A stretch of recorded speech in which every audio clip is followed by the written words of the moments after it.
Welcome back. You're watching Startup Central with me, Nayanthara Rai, working from home. This is the only show of its kind on Indian television dedicated to startups, of course, but innovation, technology, disruption, entrepreneurship. If it falls under the gambit of the new economy, it's here every weekday, 6 to 7 p.m. In this part of the world, in India, Bengaluru is often seen as Silicon's counterpart. Arvind Kejriwal is hoping to change all of that. In fact, even last year, you had seen a report by Delhi-NCR that had shown there were more startups incorporated in Delhi versus Bengaluru.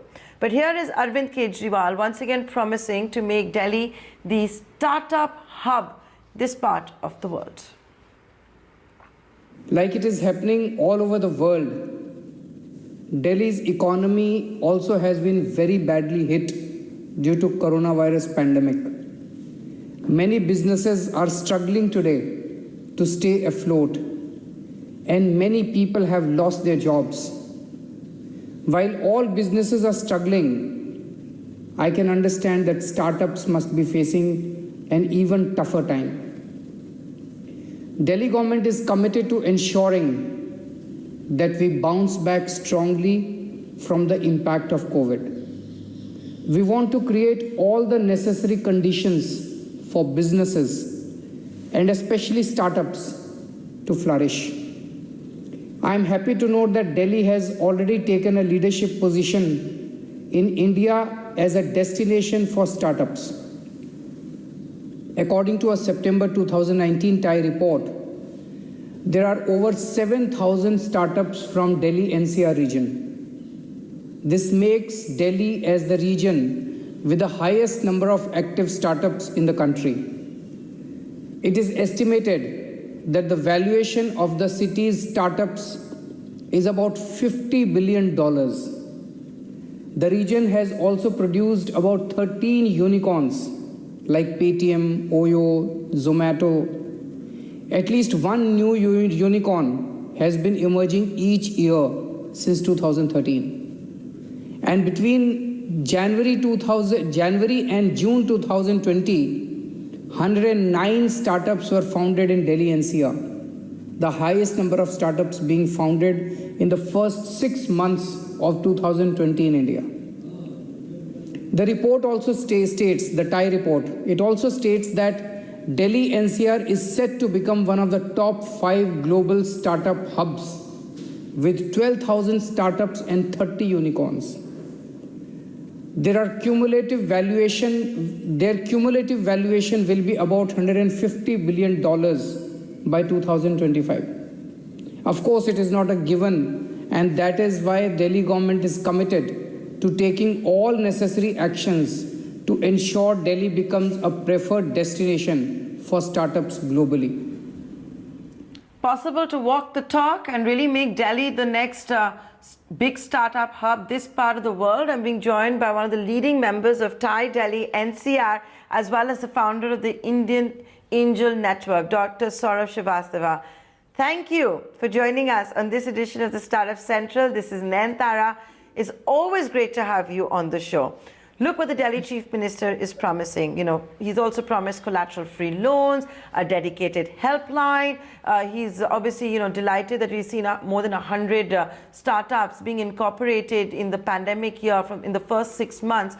But Saurabh Srivastava, while things are really good, there's a flip side as well, right? And that is a lot more that needs to be done, the regulatory troubles that you also face, because you also have multiplicity of powers in Delhi. But first up, do you think it's possible Delhi can be the Silicon Valley of this part of the world?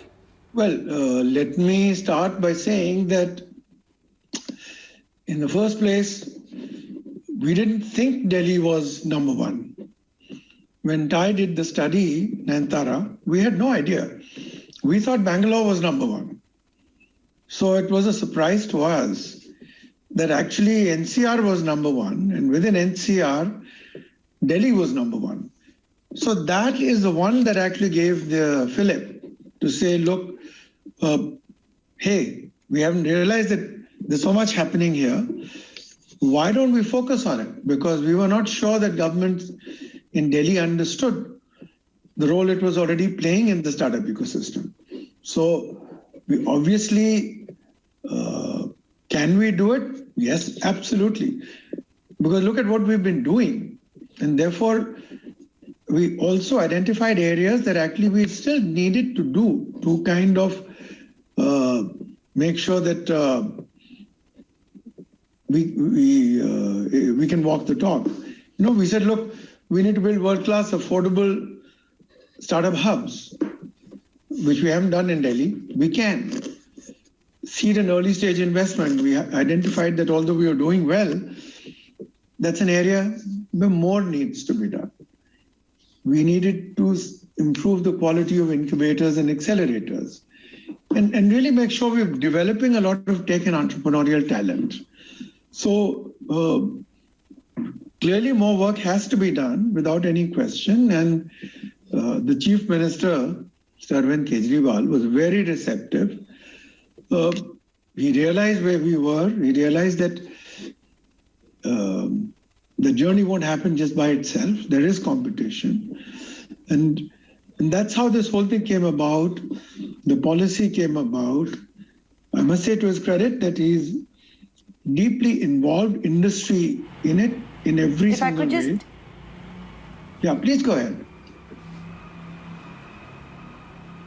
Yes, so Srivastava, if I could just interject there, and apologies for doing so, because one of the things that you told me was, you said a lot, that you were surprised and taken aback when Delhi outperformed Bengaluru. How a lot more still needs to be done. We need better incubators, all of that. But I wanted to ask you something, which is that in this work from home era, is it even relevant to talk about which is the next hub for startups? Because aren't most startups anyway in the work from home mode? And has it become less relevant is the point I'm trying to get at.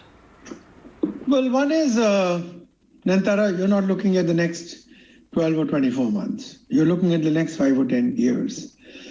I'm an optimist. So while I'm not saying the vaccine will arrive next quarter, at some stage, things will change. So it's not as if you will not have physical infrastructure and all the rest of it. And remember, this report and these discussions were all happening before March also. This didn't happen only post-March. But having said that, work from home is fine, but people are still going to sit somewhere, right? If I'm sitting in Delhi, what funding I can get, what policies work, all of those impact me if I'm based in Delhi, if I'm incubating in Delhi, right? So if there are companies that are sitting somewhere else and want to be part of the Delhi ecosystem, that's fine. There's no issues with that at all. But you really want to use the policy enablement that you can do in Delhi to make startups work. And if they work through that by adopting Delhi as their foster parent, even if they happen to be in Bangalore or somewhere else, then in some ways they're taking Delhi citizenship. So you do have 13 unicorns.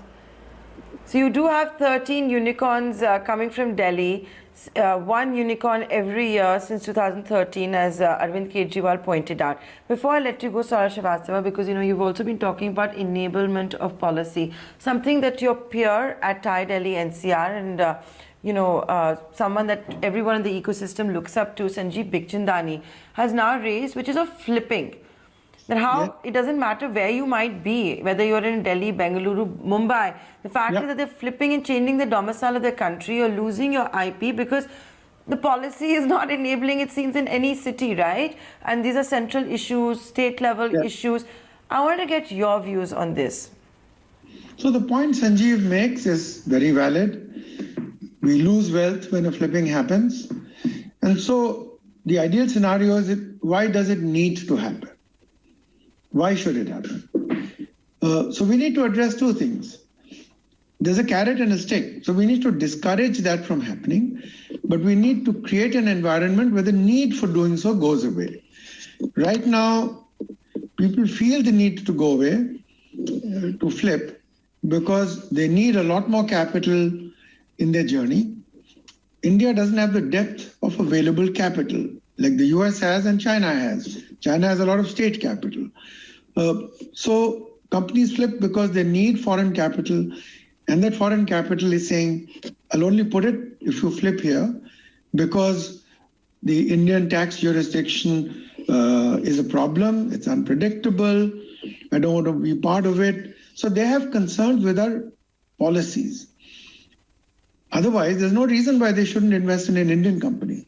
So I agree with Sanjeev that I think flipping is something that is not best for our economy.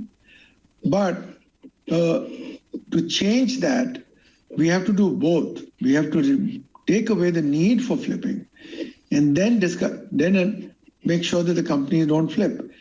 Because if we just suddenly say, no, you can't flip, and that means our companies can't get any more money and will die or not be competitive, it doesn't help. So part of the capital companies have raised, the scale they have gone to, the value that has been created has come with foreign capital. So we can't say no to foreign capital. We don't have enough domestic capital. So we need to create conditions that foreign capital comes. Correct. You have a lot of capital, but you also have scarcity of capital. So you have a lot of capital, but you also have a scarcity of capital, and those that are then providing the capital are able to call the shots as well. But Saurabh Srivastava, I'm sorry, we're running out of time, so I'm going to have to end this discussion here. It's always been a pleasure talking to you. I look forward to many more interviews with you right here on this edition on Startup Central. Here's wishing you and the entire Thai Delhi NCR team a very happy new year. Ladies and gentlemen, we're going to take a short commercial break, but we'll be back on the other side. One of 2020's unicorns. In fact, two of them we have on the show for you today. We did Razorpay earlier. On the other side, it's Nykaa.